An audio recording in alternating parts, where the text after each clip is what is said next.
Halo minasang, o genki desu ka? Catatan bahasa Jepangku kali ini membahas tentang kata tunjuk tempat, koko, soko, dan asoko. Kata tunjuk ini bisa kalian pakai untuk menginformasikan letak suatu tempat. Misalnya, kyoshitsu wa koko desu. Ruang kelas di sini. Contoh kalimat lainnya, toilet di sana. Ruang kepala sekolah di situ. Kantin di sini, dan sebagainya. Jadi, kita akan bahas penggunaan kata tunjuk tempat untuk menginformasikan di mana letak suatu tempat atau ruangan. Seperti biasa, kita akan cek kosakata dulu ya, biar nanti ada gambaran saat buat kalimat. Ini adalah beberapa contoh kata tempat di lingkungan sekolah. Nanti kalian bisa juga tambahkan kosakata tempat lainnya yang sudah kalian ketahui. Tapi sekarang kita pakai yang ini dulu ya.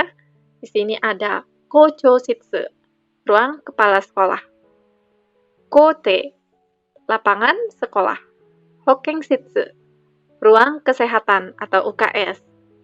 Jimushitsu, ruang tata usaha. Kyoshitsu, ruang kelas. Toire, toilet. Eru kyoshitsu, ruang lab bahasa. Ini dibaca eru kyoshitsu. Terakhir ada toshoshitsu. Toshoshitsu, ruang perpustakaan. Sekarang kita lanjut lihat kata tunjuk tempat dalam bahasa Jepang. Ada koko, artinya di sini, soko artinya di situ, asoko artinya di sana, dan doko untuk bertanya di mana. Penggunaan kata tunjuk ini mirip dengan kata tunjuk benda, kore, sore, are. Jadi bagi kalian yang sudah pernah belajar kata tunjuk benda, pasti akan lebih mudah mengerti. Penggunaannya hampir sama, ya. Bedanya, kore, sore, are untuk benda, kalau koko, soko, dan asoko untuk tempat. Sekarang kita lihat gambarnya ya, biar lebih jelas penggunaannya. Tapi sebelum itu, saya sarankan kalian lebih baik hafalkan dulu kosakata yang tadi, biar nanti bisa cepat mengerti saat penjelasan kalimat, oke? Tapi kalau kalian sudah hafal, kita akan lanjutkan lagi.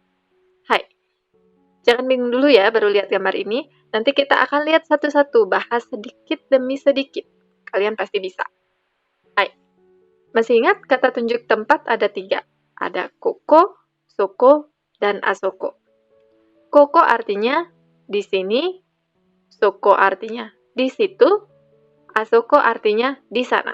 Nah, L yang saya tulis di sini, itu maksudnya laki-laki ya, orang laki-laki yang ada di gambar ini.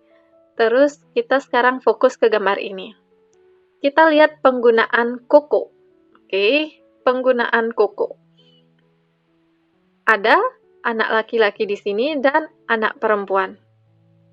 Lingkaran ini kita anggap ruangan kelas ya. Jadi anak laki-laki ini berada di ruangan kelas. Yang anak perempuan ada di luar ruangan kelas. Masih ingat ruangan kelas bahasa Jepangnya? Kyoshitsu. Kyoshitsu ya. Jadi, kalau anak laki-laki ini nanti menginformasikan tempat, ia mengatakan Kyoshitsu wa koko desu. Kyoshitsu wa koko desu. Ruang kelas di sini. Jadi, dia pakai koko karena dia berada di tempat tersebut. Oke, dia pakai koko karena dia ada di tempat tersebut. Dia ada di sini, di ruangan kelasnya. Kyoshitsu wa koko desu.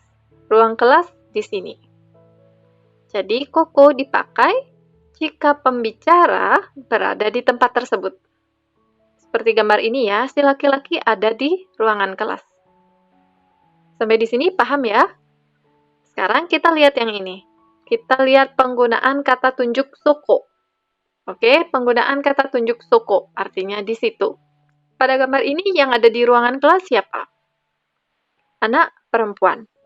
Jadi sekarang, kalau anak laki-lakinya berbicara, dia akan bilang, Kyoshitsu wa soko desu. Kyoshitsu wa soko desu. Ruang kelas di situ. Jadi, anak laki-laki ini pakai kata tunjuknya soko. Soko dipakai jika lawan bicaranya yang dekat dengan tempat tersebut. Kalau ini koko, si pembicara yang ada di tempat tersebut, Kalau ini, dia pakai soko karena lawan bicaranya yang berada di tempat tersebut. Sampai sini jelas ya? Sekarang kita lihat penggunaan kata tunjuk asoko. Asoko artinya di sana. Asoko dipakai jika pembicara dan lawan bicara jauh dari tempat tersebut. Lihat, mereka berdua kan jauh dari ruangan kelas.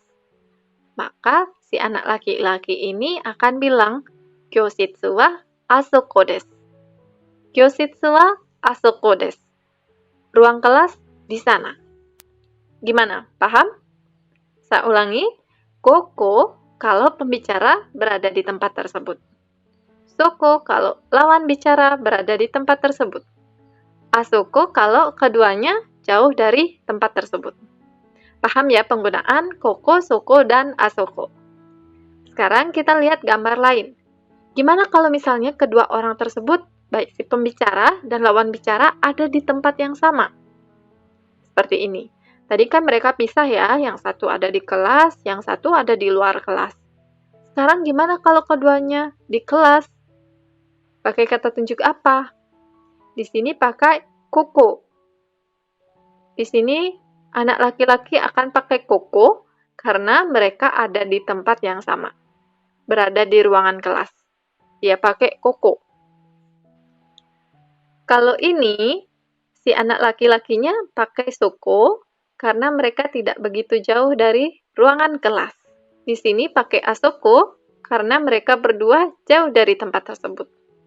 Jadi kalau orangnya berbicara di tempat yang sama, dia pakai koko.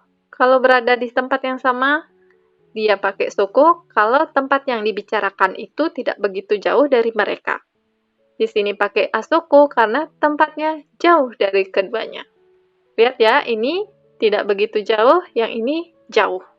Hai, gimana minasang? Masih bingung? Kalau masih, silakan balik dulu ke menit-menit sebelumnya, pahami dulu penggunaan koko, soko, dan asoko. Biar benar-benar paham, baru kalian lanjut ke bagian kalimat. Belajarnya bertahap ya, kalau satu tahap sudah mengerti, baru lanjut ke tahap berikutnya. Hai, bagi yang sudah paham, kita akan lanjut lagi. Hai, tadi yang kalian lihat pada gambar yang sebelumnya adalah kalimat satu. Kalimat satu itu kalian bisa pakai untuk menyatakan letak atau keberadaan tempat. Ada kata tempat, ada kata tunjuk. Kyoshitsu wa koko desu. Kyoshitsu wa soko desu. Kyoshitsu wa asoko desu. Itu ya, ada kata tempat, ada kata tunjuk. Sekarang kita akan coba buat lagi ya kalimat dengan pola ini. Kita lihat gambar satu ini. Gambar satu ini, siapa yang berada di toilet? Anak laki-laki. Sekarang kita buat kalimat berdasarkan anak laki-laki sebagai orang yang berbicara. Oke, anak laki-lakinya sebagai pembicara. Baik, masukkan kata tempatnya di sini yaitu toire. Toire wa kata tunjuknya koko. Koko desu. Toire wa koko desu. Toire wa koko desu. Toilet di sini. Bisa ya, dia pakai koko karena si anak laki-laki ini sendiri yang berbicara, dia berada di toilet tersebut. Oke, kita lanjut ke gambar berikutnya. Lihat, ada ruang perpustakaan. Ini jauh dari keduanya. Sekarang kita buat kalimat lagi. Masih tetap anak laki-laki ini sebagai pembicara. Maka kalimatnya Toshoshitsu wa asoko desu. Toshoshitsu wa asoko desu. Perpustakaan di sana. Dia pakai asoko karena keduanya jauh dari tempat yang disebutkan. Jauh dari perpustakaan. Sekarang kalau gambar yang ini, si anak perempuan yang ada di ruangan kesehatan. Jadi si anak perempuan yang ada di UKS ini. Jadi kalau anak laki-lakinya sebagai pembicara, maka kalimatnya Hokenshitsu wa soko desu. Hokenshitsu wa soko desu. Dia pakai soko karena lawan bicaranya yang berada di ruang kesehatan. Hai, gimana minasang? Semoga penjelasan saya bisa cukup dimengerti ya dan bisa membantu kalian dalam belajar bahasa Jepang. Saya akan lanjutkan lagi kalimat kedua dan ketiga pada video berikutnya. Jadi kalian hafalkan dulu kosakata tempatnya, habis itu pahami dulu penggunaan kata tunjuk koko, soko, dan asoko, baru lanjutkan lagi. Belajarnya bertahap aja ya, kalian pasti bisa. Hai, sampai ketemu lagi di video selanjutnya.